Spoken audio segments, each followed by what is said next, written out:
اب میرے بھائیوں دل تھام کے، آج میں نے کئی ایسی باتیں کرنی جو میں نے ابھی تک کبھی بھی نہیں کی، کسی ویڈیو میں بھی نہیں کی، اور ایون اپنی نجی محفلوں میں بھی نہیں. کچھ باتیں ایسی بھی ہیں. تو زید ابن ارقم رضی اللہ تعالی عنہ علیہ السلام روایت کرتے ہیں، ان کے پاس کچھ تابعین آئے، صحیح مسلم 6225. انہوں نے کہا زید آپ کتنے خوش نصیب ہیں، شروع میں آپ نے اسلام قبول کر لیا، نبی صلی اللہ علیہ وسلم کے ساتھ آپ نے نمازیں پڑھی، آپ کے ساتھ جہاد کیا، آپ صلی اللہ علیہ وسلم سے ڈائریکٹ حدیثیں سنی، آپ کی صحبت کی، آپ تو بہت خوش نصیب ہیں. ہم آپ کے پاس صرف اس لیے آئے ہیں کہ آپ ہمیں کوئی ایسی بات سنائیں جو خود آپ صلی اللہ علیہ وسلم سے آپ نے سنی ہو. تو زید ابن ارقم نے کہا کہ میں بہت بوڑھا ہو چکا ہوں، ساری باتیں تو مجھے یاد نہیں ہیں، اس لیے میری معذرت قبول کرو. البتہ ایک کریٹیکل بات مجھے یاد ہے کہ آپ صلی اللہ علیہ وسلم جب حجۃ الوداع سے واپس آ رہے تھے اپنی وفات سے تقریباً 3 مہینے پہلے، تو مکے اور مدینے کے درمیان ایک خم نامی جگہ تھی، پانی کے لیے پڑاؤ کیا غدیر خم پہ. اور یہ بات ہے 18 ذوالحجہ 10 ہجری کی، اور 11 ہجری میں آپ صلی اللہ علیہ وسلم کی وفات ہو گئی ربیع الاول میں. تاریخ کنفرم نہیں لیکن دن سوموار تھا، صحیح بخاری میں آتا ہے. آپ صلی اللہ علیہ وسلم نے خم نامی گاؤں میں اونٹ کے پالان کا آپ کے لیے ممبر بنایا گیا، آپ صلی اللہ علیہ وسلم نے اس پہ چڑھ کر خطبہ دیا، اور الفاظ ہی بڑے کنکلوڈنگ ہیں، ہم نے اپنے منہج پہ بھی لکھا ہوا ہے. اے لوگو آگاہ ہو جاؤ، میں بھی ایک انسان ہوں، قریب ہے کہ اللہ کا قاصد یعنی موت کا فرشتہ میرے پاس آئے اور میں اس کی دعوت قبول کر لوں. لوگو آگاہ ہو جاؤ، میں اپنے بعد تم میں 2 بھاری چیزیں چھوڑ کر جا رہا ہوں. یہ ہے حدیث ثقلین. ان میں سے پہلی چیز اللہ کی کتاب ہے، اس میں ہدایت ہے، اس میں نور ہے. تم اللہ کی کتاب کو پکڑو، اپنا تعلق اس کتاب کے ساتھ مضبوط کرو. اللہ کی کتاب اللہ کی رسی ہے، جو اس کو پکڑے گا ہدایت پر ہوگا، جو چھوڑ دے گا گمراہ ہو جائے گا. پھر زید ابن ارقم کہتے ہیں آپ صلی اللہ علیہ وسلم ترغیب دلاتے رہے، اللہ کی کتاب، اللہ کی کتاب، اللہ کی کتاب. لیکن امت نے چھوڑ دی کتاب. اور پھر آپ صلی اللہ علیہ وسلم نے فرمایا دوسری بھاری چیز میرے اہل بیت ہیں، میں اپنے اہل بیت کے معاملے میں تمہیں اللہ سے ڈراتا ہوں، میں اپنے اہل بیت کے معاملے میں تمہیں اللہ سے ڈراتا ہوں، میں اپنے اہل بیت کے معاملے میں تمہیں اللہ کا خوف دلاتا ہوں. اچھا، اب ظاہر ہے اس زمانے میں بھی لوگ موجود تھے، لوگوں کے کان کھڑے ہو گئے. حضرت معاویہ بن ابی سفیان رضی اللہ تعالیٰ عنہ کا دور تھا. تابعین نے سیدھا سوال ہی عجیب و غریب کر دیا. انہوں نے کہا زید یہ حضور کی بیویاں اہل بیت نہیں ہیں؟ دیکھو، بجائے پوچھنے کے سینئر صحابی سے پوچھتے کہ اہل بیت کون ہے، ان کو فوراً پتا چل گیا کام کی طرح اور ہی جا رہا ہے. یہ حضور کی بیویاں اہل بیت نہیں ہیں؟ زید بن ارقم نے کہا کہ بیویاں اہل بیت ہیں، لیکن یہاں پر وہ مراد نہیں ہے. یہاں پر تو نبی صلی اللہ علیہ وسلم کے خاندان کے لوگ مراد ہیں، آل علی، آل عقیل، آل عباس، آل جعفر، وہ لوگ مراد ہیں اہل بیت. حضور کی بیویاں یہاں مراد نہیں ہیں، جن پر قیامت تک کے لیے صدقہ حرام ہے. یہ زید بن ارقم نے کہا. تھوڑا کوڑا سی جے طریق، اگلا بڑا سخت جے. میں ڈر رہا ہوں یہ بیان کرتے ہوئے، لیکن اس میں نے پمفلٹ میں لکھ دیا ہوا ہے، لیکن وہ لوگ پڑھ کے گزر کے ہوں گے. لیکن میں اب آپ کو توجہ دلاؤں گا. صحیح مسلم 6228 نمبر طریق، اس میں پتہ کیا الفاظ ہیں؟ اس حدیث کے اینڈ پہ تابعین پوچھتے ہیں کہ کیا نبی کی بیویاں اہل بیت نہیں ہیں؟ تو زید ابن ارقم کہتے ہیں اللہ کی قسم نہیں، اللہ کی قسم نہیں. عورت تو کتنا عرصہ کسی مرد کے ساتھ گزارتی ہے، بعد میں اس کا مرد اسے طلاق دے دیتا ہے، وہ اپنے میکے واپس آ جاتی ہے. تو عورت کیسے اہل بیت ہو سکتی ہے؟ ایسا ہی مسلم پڑھ رہے جے بھائی، اے سولہ کافی نہیں پڑھ رہا مولویو. صحیح مسلم 6228. وہ کہتے ہیں بیوی کو طلاق ہوئی، اپنے گھر چلی گئی، وہ کہاں سے اہل بیت ہو گئی؟ یہاں تو نبی صلی اللہ علیہ وسلم کے خاندان والے مراد ہیں، جن پر قیامت تک کے لیے صدقہ حرام ہے. زید ابن ارقم کو ریال نہیں ملتے تھے، نہ سعودیہ سے نہ ایران سے، وہ تو صحابی تھے نا. رضی اللہ تعالیٰ عنہ, حق بیان کیا انہوں نے. اچھا یہ نہ سمجھیں یہ کہہ دیں کہ زید ابن ارقم کا اجتہاد ہے. اے بھائی اجتہاد نہیں ہے, سن لو. ایک معنوں میں اہل بیت بیویاں ہیں سورۃ الاحزاب آیت نمبر 33 کے تحت, لیکن یہ جس اہل بیت کے بارے میں اللہ سے ڈراتا ہوں ان کے ساتھ اس نے سلوک کرنا, یہ وہی لوگ تو ذبح ہوئے ہیں. آل عقیل ذبح ہوئے, آل جعفر ذبح ہوئے, آل عباس جعفر ہوئے, آل علی ذبح ہوئے, انہی کی اولادیں ذبح ہوئی ہیں نا. یہ 72 جو ہم شہدائے کربلا کہتے ہیں انہی کے بارے میں ڈرایا تھا جن کے بارے میں غیبی خبر دی گئی تھی کہ ان کے ساتھ امت برا سلوک کرے گی. اچھا یہ زید ابن ارقم کا اجتہاد نہیں ہے میرے بھائیوں. اس کی سپورٹ میں صحیح مسلم سے 2 مرفوع حدیثیں اپنے محبوب صلی اللہ علیہ وسلم کی حدیثیں بیان کرتا ہوں. سنیں پہلی حدیث انٹرنیشنل نمبر کے مطابق صحیح مسلم میں 6261 نمبر, اما عائشہ رضی اللہ تعالی عنہا وعلیہ السلام خود روایت کر رہی ہیں کہ ایک دن نبی صلی اللہ علیہ وسلم اس حال میں برآمد ہوئے کہ آپ صلی اللہ علیہ وسلم نے ایک کالے رنگ کی چادر اوڑھی ہوئی تھی جس پہ نقش و نگار بنے ہوئے تھے جیسا کہ اونٹ کے کجاووں کے ہوتے ہیں. کالے رنگ کی منقش چادر اوڑھی ہوئی تھی. اتنے میں سیدنا حسن آئے, آپ صلی اللہ علیہ وسلم نے ان کو اپنی چادر کے نیچے لے لیا. پھر سیدنا حسین آئے, ان کو اپنی چادر کے نیچے لے لیا. پھر سیدہ فاطمہ آئی, ان کو اپنی چادر کے نیچے لے لیا. پھر سیدنا علی آئے, ان کو بھی اپنی چادر کے نیچے. ان چاروں کو لیا اور 5ویں خود, جس سے 5 تن پاک کا ہم کانسیپٹ لیتے ہیں, 5 اس چادر کے نیچے لیا. سیدہ عائشہ کو نہیں لیا. پوائنٹ ٹو بی نوٹڈ, وہ راوی ہیں, وہ دیکھ نہیں ہے منظر. اور اما عائشہ دیکھ لیں کتنی منصف مزاج تھی, انہوں نے یہ روایت بیان کر دی. ورنہ کسی درجے میں اپنے بارے میں بھی سوچ سکتی تھی کہ مجھے نہیں لیا گیا. لوگ کل کو سوال کریں گے کہ آپ کو کیوں نہیں لیا گیا, آپ اہل بیت نہیں تھیں, یقیناً تھیں, لیکن یہ والا معاملہ جو ہے وہ ایکسٹرا آرڈنری ہے, اسپیشل پروٹوکول ہے. چادر کے نیچے لیا. پھر آپ صلی اللہ علیہ وسلم نے سورۃ الاحزاب کی آیت نمبر 33 پڑھی, انما یرید اللہ لیذھب عنکم الرجس اہل البیت ویطہرکم تطہیرا. اے نبی کے گھر والو, اللہ تو صرف یہی چاہتا ہے کہ ہر طرح کی ناپاکی تم سے دور کر دے اور تمہیں خوب صاف ستھرا کر دے. راویہ اما عائشہ ہیں, خود چادر کے نیچے نہیں ہیں. علی, حسن, حسین اور سیدنا علی ہیں, سیدہ فاطمہ ہیں, اور نبی صلی اللہ علیہ وسلم 5ویں خود. تو زید ابن ارقم نے کوئی غلط بات نہیں کی ہے, ان کو یہ حدیثیں پتہ تھیں. اور دوسری حدیث صحیح مسلم سے ہی انٹرنیشنل نمبر کے مطابق 6220 نمبر. یہ بڑی لمبی حدیث ہے, میرا ٹاپک کسی دوسری طرف چلا جائے گا اور کچھ بن جانا ہے. چونکہ میں اس کو لکھ چکا ہوں ان 150 روایتوں والے 72 والے احادیث والے, لہذا میں اس کا ایک پورشن بیان کرنے لگا ہوں. باقی جسے شوق ہو تو وہ پڑھ لے, اس کے اندر میں نے لکھا ہے اس کا پورا طریقہ, ورنہ معاملہ کہیں سے اور ہی نکل جانا ہے. پھر سب و شتم والا ایشو ڈسکس ہو جانا ہے. حضرت معاویہ کے دور میں جو سیدنا علی کے پر لعنت ہوتی تھی, وہ والا ٹاپک اس میں ڈسکس ہو جانا ہے. اس لیے میں اس حدیث کا آخری جز بیان کر رہا ہوں کہ سیدنا سعد ابن ابی وقاص رضی اللہ تعالیٰ عنہ کہتے ہیں کہ جب آیت مباہلہ نازل ہوئی نجران کے عیسائیوں کے ساتھ, نبی صلی اللہ علیہ وسلم کی 1-to-1 ڈیبیٹ ہوئی. اینڈ پہ ہوا کہ ٹھیک ہے مباہلہ کرتے ہیں, کون حق ہے کون باطل ہے.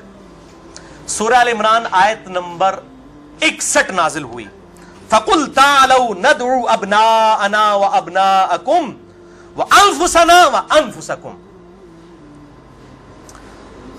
وَنِسَاءَنَا وَنِسَاءَكُمْ وَأَنفُسَنَا وَأَنفُسَكُمْ. کہ نبی صلی اللہ علیہ وسلم کو کہا گیا کہ ان کو کہو اپنے بیٹوں کو لے آؤ, ہم بھی اپنے بیٹوں کو لے آتے ہیں. تم بھی اپنی عورتوں کو لے آؤ, ہم بھی اپنی عورتوں کو لے آتے ہیں. تم خود بھی آ جاؤ, ہم خود بھی آ جاتے ہیں. پھر اللہ کے حضور اوپن میدان میں دعا کرتے ہیں, جھوٹے پہ اللہ کی لعنت. اس کو مباہلہ کہتے ہیں, لیکن نہیں آئے. سعد ابن ابی وقاص کہتے ہیں کہ نبی صلی اللہ علیہ وسلم, قرآن میں کیا حکم آیا تھا, اپنے بیٹوں کو لے کر آؤ. تو کس کو لے کے آئے, سیدنا حسن, سیدنا حسین, سیدنا علی, اور ساتھ کیا تھا, اپنی عورتوں کو لے کر آؤ. نبی صلی اللہ علیہ وسلم کی عورت کون تھی, سیدہ عائشہ, سیدہ حفصہ, باقی امہات المومنین, لیکن ان کو نہیں لائے. سیدہ فاطمہ کو لے کر آئے. Point to be noted. نازبیوں کے لیے پکی. اگر آپ کو کہے اپنے گھر کی عورتوں کو لے آؤ تو سب سے پہلے بیوی لائی جاتی ہے. آیت مبالغہ میں بیوی نہیں آئی, سیدہ فاطمہ آئی ہیں. اگلی گلا آپ سمجھ جاؤ بھائی زید ابن ارقم نے کیوں کہا, صحیح مسلم 6228, کہ بیوی تو خاوند کے ساتھ کافی عرصہ گزارتی ہے, جب طلاق ہو جائے تو وہ اپنے میکے واپس چلی جائے. حالانکہ نبی صلی اللہ علیہ وسلم نے کسی کو نہیں دی طلاق, لیکن اتنی ننگی بات اس لیے ان کو کرنی پڑی, اتنی سخت بات, تاکہ حق کھل کے بیان ہو. اور نبی صلی اللہ علیہ وسلم نے بھی, آپ دیکھ لیں, قرآن میں حکم تھا عورتوں کو لے کر آؤ, بیویاں نہیں لے کے آئے, سیدہ فاطمہ کو ساتھ لے کے آئے. یہاں سے بھی 5 تن پاک والا کانسیپٹ, یہ پاک والا وہ معصومیت والا عقیدے کی میں بات نہیں کر رہا, اہل سنت کا جو عقیدہ ہے, منہج ہے, اس کی بات کر رہا ہوں. لہٰذا سیدنا زید ابن ارقم رضی اللہ تعالیٰ عنہ کی تشریح بالکل درست ہے. تیسرا طریق امام ابن ابی عاصم کی کتاب السنہ 1158 نمبر حدیث ہے. سیدنا علی رضی اللہ تعالیٰ عنہ خود راوی ہیں کہ غدیر خم پہ آپ صلی اللہ علیہ وسلم نے صحابہ کو جمع کر کے کہا کہ اے میرے صحابہ, کیا تم اللہ کو رب مانتے ہو, مجھے اپنا پیغمبر مانتے ہو؟ صاحب نے کہا بلا یا رسول اللہ, کیوں نہیں. پھر کہا کیا تم اللہ اور اس کے رسول کو سب لوگوں سے بڑھ کر محبوب سمجھتے ہو؟ انہوں نے کہا کیوں نہیں. پھر آپ صلی اللہ علیہ وآلہ وسلم نے فرمایا کہ پھر اگر تم مجھے اور اللہ کو محبوب رکھتے ہو, پھر فرمایا من کنت مولاہ فہذا علی مولاہ, پھر جس کا مولا میں اس کا مولا علی. جگری یار, مولا کا مطلب جگری یار, جس نے سورہ التحریم کی آیت نمبر 4 میں آیا ان اللہ ہوا مولا ہوا جبریل و صالح المؤمنین. اللہ کے نبی کا مولا ہے جبریل, فرشتے اور تمام صالح مومنین مولا ہے. نبی صلی اللہ علیہ وسلم ان کے مولا ہے, وہ ان کے دلی محبوب ہے. ہم اپنے مولویوں کو بھی مولانا کہہ رہے ہوتے ہیں نا, دلی محبوب مشکل کشا کا معنی نہیں ہوتا, دلی محبوب, جگری یار, بیسٹ فرینڈ. اچھا, چوتھا طریق سنن نسائی الکبریٰ میں انٹرنیشنل نمبر کے مطابق 8478 سیدنا ابو طفیل عامر بن واصلہ رضی اللہ تعالیٰ عنہ, یہ وہ صحابی ہیں جو سب سے آخر میں فوت ہوئے ہیں 110 ہجری میں. نبی صلی اللہ علیہ وسلم کی وفات کے بعد 100 سال تک زندہ رہے ہیں. یہ ابو طفیل عامر بن واصلہ جنگ جمل صفین نہروان میں سیدنا علی کے ساتھ رہے ہیں. کدھر 37 ہجری میں جا کے جنگ جمل صفین ہو رہی ہے, اور کدھر 110 ہجری میں یہ فوت ہوئے ہیں. اور ان کی حدیثیں نبی صلی اللہ علیہ وسلم سے بھی روایت ہیں, اور سیدنا علی سے بھی انہوں نے کئی حدیثیں روایت کی ہیں. وہ کہتے ہیں کہ کھلے میدان میں سیدنا علی رضی اللہ تعالیٰ عنہ نے, یہ صفین کا ہی موقع تھا, پبلک کو جمع کیا, اپنے ماننے والوں کو جو ساتھ تھے, شیعان علی, شیعہ کا مطلب ہے گروہ کے بندے. تو پھر ان سے وہ حدیث بیان کی کہ ذرا مجھے بتاؤ نا کہ تم لوگوں نے نبی صلی اللہ علیہ وسلم سے یہ حدیث سنی تھی, کہ کئی لوگ گواہی کے لیے کھڑے ہو گئے. پھر وہ پوری حدیث بیان کی جو آپ صلی اللہ علیہ وسلم فرمایا النبی اولا بالمؤمنین من انفسہم, نبی صلی اللہ علیہ وسلم مومنین کی جانوں پر ان کی جانوں سے بڑھ کر حق رکھتے ہیں, اور نبی کی بیویاں امت کی مائیں ہیں. اس آیت کے تحت اے صحابہ کرام, اے میرے امتیو, کیا تم مجھے سب سے بڑھ کر محبوب رکھتے ہو؟ سب نے کہا بلا یا رسول اللہ. پھر آپ صلی اللہ علیہ وسلم نے مولا علی کا ہاتھ پکڑا, یوں بلند کیا صحابہ میں, اور کہا من کنت مولاہ فہذا علی مولاہ, پھر جس کا جگری یار میں اس کا جگری یار علی بھی ہونے چاہیے, ہاتھ پکڑ کر. اچھا, ابو طفیل عامر بن واصلہ کہتے ہیں یہ حدیث جب میں نے سیدنا علی سے سنی تو میں ہل گیا. میرے دل میں قلق تھا کہ نبی صلی اللہ علیہ وسلم نے اتنی بڑی بات کی حضرت علی کے بارے میں, اور صحابہ کرام علیہم رضوان نے گواہی دی. اس میں آگے الفاظ یہ موجود ہیں کہ اس میں ہی الفاظ موجود ہیں کہ آپ صلی اللہ علیہ وسلم نے اسی حالت میں کہا اے اللہ, جو علی سے محبت رکھے اس سے محبت رکھ, جو علی سے دشمنی رکھے اس سے تو بھی دشمنی رکھ. یہ بہت بڑی بات ہے. ابو طفیل کہتے ہیں میں نے کہا یہ حدیث, میں کہتے ہیں میں باہر نکلا, میں نے کہا سب سے سینئر صحابی شروع کے مسلمان ہیں زید ابن ارقم. وہ پہلے تیار بیٹھے ہیں زید ابن ارقم, وہ تو بھولے گا نہیں زید ابن ارقم کون ہے. تو جماعت اسلامی دے سکول بھی نہیں دار ارقم بولن گے, تو دار ارقم انہی کے نام پہ رکھے ہوئے ہیں, کیونکہ دار ارقم سب سے پہلا گھر تھا جہاں نبی صلی اللہ علیہ وسلم دعوت توحید کیا کرتے تھے. زید ابن ارقم کے پاس گئے, ان کا زید آپ تو سابقون اور اولون میں سے ہیں, مجھے بتائیں حضرت علی نے یہ حدیث بیان کی ہے اور اتنے لوگوں نے گواہی دی ہے. انہوں نے کہا تو کیا بات کرتا ہے, میں نے تو خود نبی صلی اللہ علیہ وسلم سے یہ حدیث سنی ہوئی ہے, من کنت مولاہ فہذا علی مولاہ, اور اے اللہ اس سے محبت رکھ جو علی سے محبت رکھے, اس سے دشمنی رکھ جو علی سے دشمنی رکھے. یہ وہ حصہ ہے جس کا ابن تیمیہ نے انکار کیا منہاج السنہ میں.